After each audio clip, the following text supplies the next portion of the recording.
So if we move to our next speaker, Rosie Luff, who's on the board of the NCA, but is also the communications and policy advisor to all of us in What Next. She's got an announcement to make, something that's launching today to tell us. Thanks, Rosie.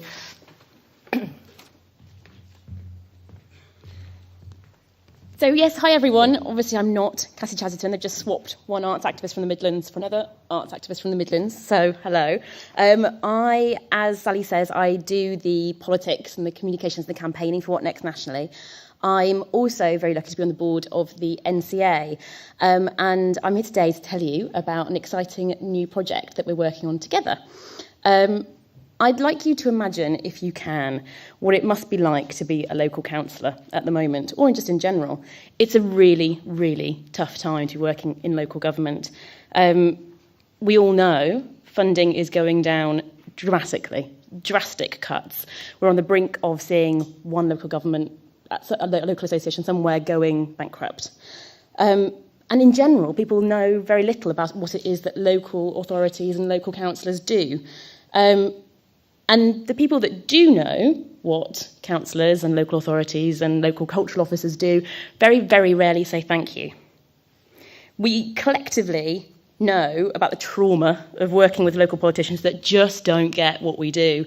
But what about the people that quietly show real quality of leadership, who work with us to create partnerships, to champion innovation, who invest in us, and that's just despite everything that's going on around them.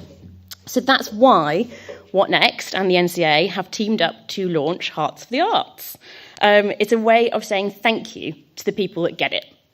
And we want your help to celebrate the councils, the councillors and the cultural officers who are doing exceptional work to keep the arts at the heart of community life. As with everything we do, a sort of What Next and What Next NCA way, it's a little bit on a shoestring and we're doing it at top speed. This is very much a pilot scheme, so bear with us. If there's anything you don't like or anything you disagree with or anything you want us to do better, do tell us quietly. But we do want you and your friends and your neighbours to send us your nominations for those incredible councils and councillors in 3 categories.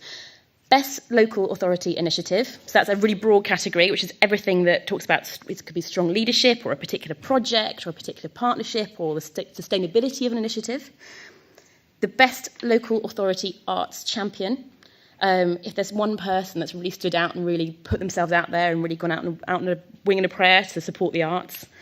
And the Best Local Authority Arts Project encouraging community cohesion, because as we've just been talking a lot about today, a lot of what we do is actually about communities and working relationships in practice. There is way more information than I'm going to talk to you about today, because I know we're all busy, on this amazing nomination, hard copy nomination form, which you can pick up on your way out today. Don't drop by the registration desk and pick one up. Nominations close on the 11th of November, so that's quite fast. And the awards are going to be judged by a lovely all-star panel, which will include the NCA Chair, Sam West, and our very own David Lann. So in a very What Next way, this whole thing is an experiment in spreading positive connections. We do want it to grow. This year it's a bit cheap and cheerful, but we hope it's going to be effective nonetheless.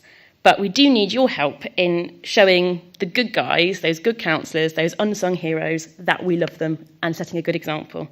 So thanks very much, and over to you guys.